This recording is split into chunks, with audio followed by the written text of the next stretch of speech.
if CPR is colored people radio, No.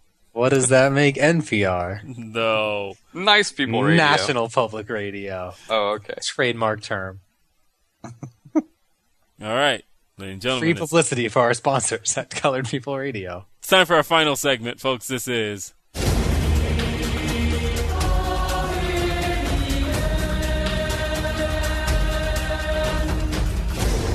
The Mailbag. I got mail.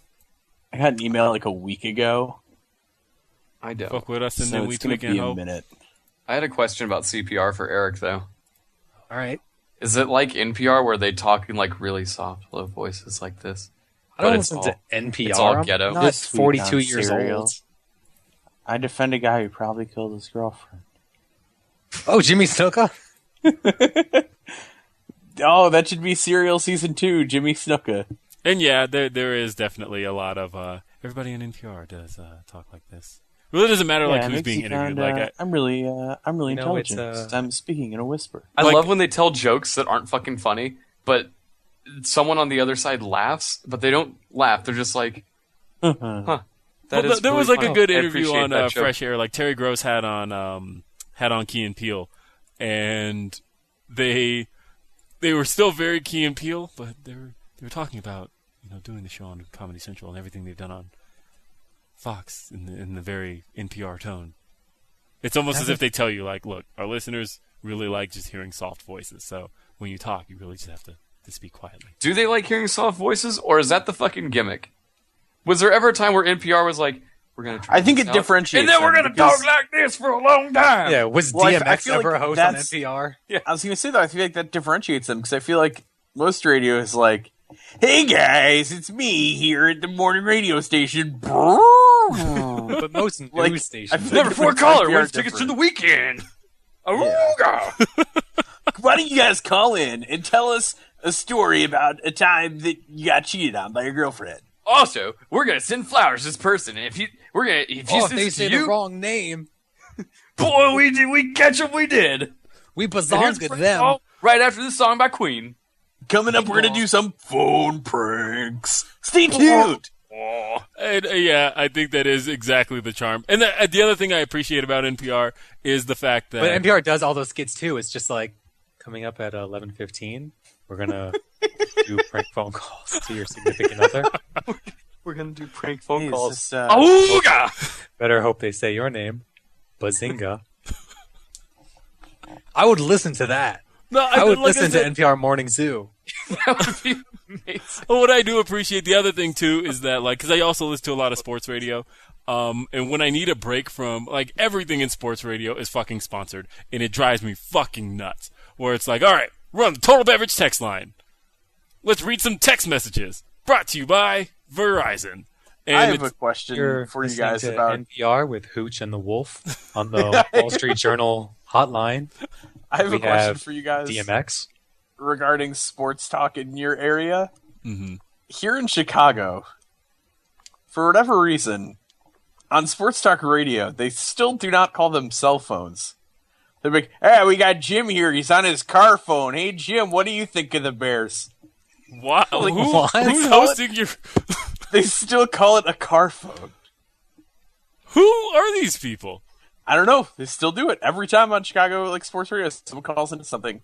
Hey, we got Dan on the car phone. Hey, Dan, what do you think? You sure that's not just their bit? No, everyone does it. Did I ever tell the story? Like, one of my favorite shows I listen to on, and I may have told the story on the show already. But one of the shows I like to listen to in the afternoons is The Drive with Big Al and D-Mac, which it's Alfred Williams, former Denver Hey, Bronco. Big Al here. Hey, D-Mac, how's it going? Hey, this is D-Mac here, sports coverage on NPR.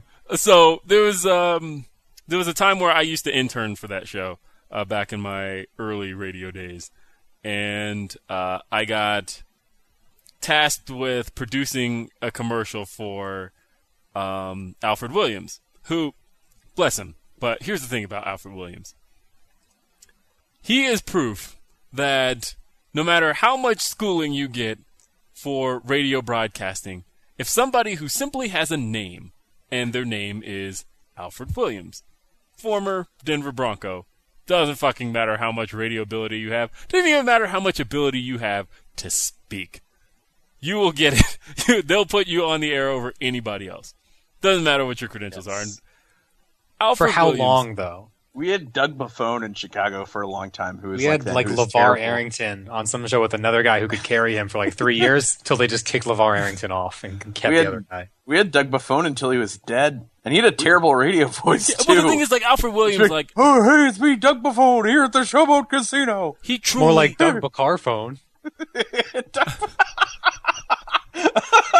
Alfred Williams, though, like nicest guy in the world, but he is a terrible talker, and he's even worse if you have to give him like something written. So he was given this copy, and it was simple. He had to do a spot, and he does these spots all the times. And now I can't stop hearing these without laughing my ass off every time I hear him on the radio because I've produced one of these spots for him.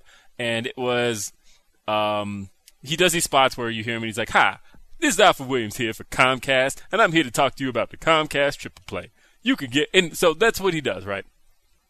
I swear to fucking God, this thing took an hour. He gets in the booth, and he looks at the paper again, and he's like, okay, Al, the line is, "Hi, this is Alfred Williams for Comcast, here to talk to you about the Comcast Triple Play." "Hi, Comcast Alfred," oop, I screwed it up. Let's try it again. I like the Tony Atlas laugh. "Hi, this Alfred Comcast," nope, that ain't my name. All right, here we go. "Comcast Alfred," nope, that ain't it either. Hold on. That's endearing. "Hi, Comcast." And like, I swear to God, I had a recording that was an hour fucking long of like, I managed to piece it together little by little. Like by the end of it, it was one of Sounded like, auto-tuned. do you remember like The Simpsons, the up and at them, up and at them? You know, what was it? Up and at them, up and at them, up and at them. Like, and then finally he's just like, it's fine. That's how I felt by the end of it. I'm like, okay, at some point I have enough individual words here to piece together the entire commercial. Still better than Floyd Mayweather, probably. Yeah, probably. And it's not even like Did you guys ever watch the Annie Milonakis show back in the day? oh yeah, yes. I Let Let me did. see if I can find this clip.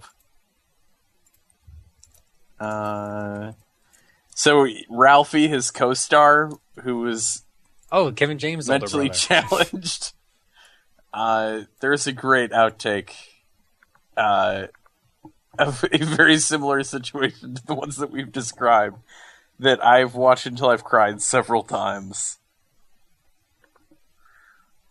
And there you go. All right, let me switch my audio back on so the listeners can hear this.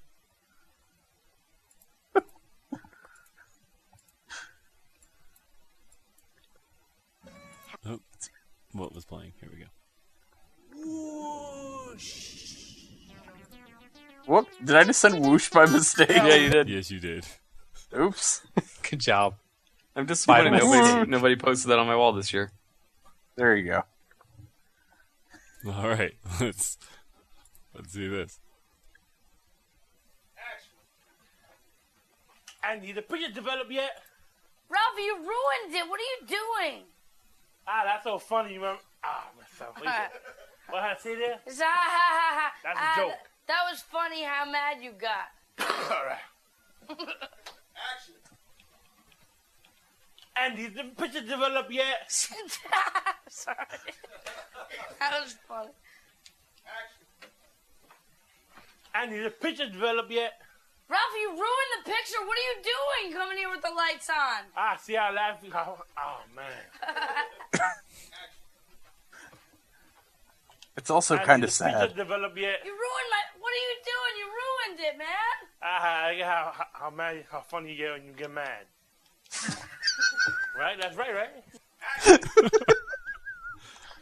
That's good. Andy Milonakis. Is he dead? No, he's still No. alive. His career is, though. Keep He has fingers a great crossed, though, YouTube everyone. show called Andy's Hungry Voyage that's fantastic. Wow, he's only slightly older than It Tamina was Snuka. 3 years ago. How old is he in relation to Rachel Bilson, though? Oh, well, I mean, Rachel Bilson's pretty young if you're like 28 years old, 29 years old. All right, email. It's like my favorite NPR show. How old is Rachel Bilson? I couldn't find my email. Well, I suppose They I may don't have have gone any into your fish spam show. folder. And you're 28 years old, 29 years old, 30. You have to get closer to your mic so it kind of like overmodulates, but also you can hear the lips smacking against the microphone. But also, some people find. Hey Rachel guys, I'm Bilson here to talk about the case of Adnan Syed. Adnan Syed was 20.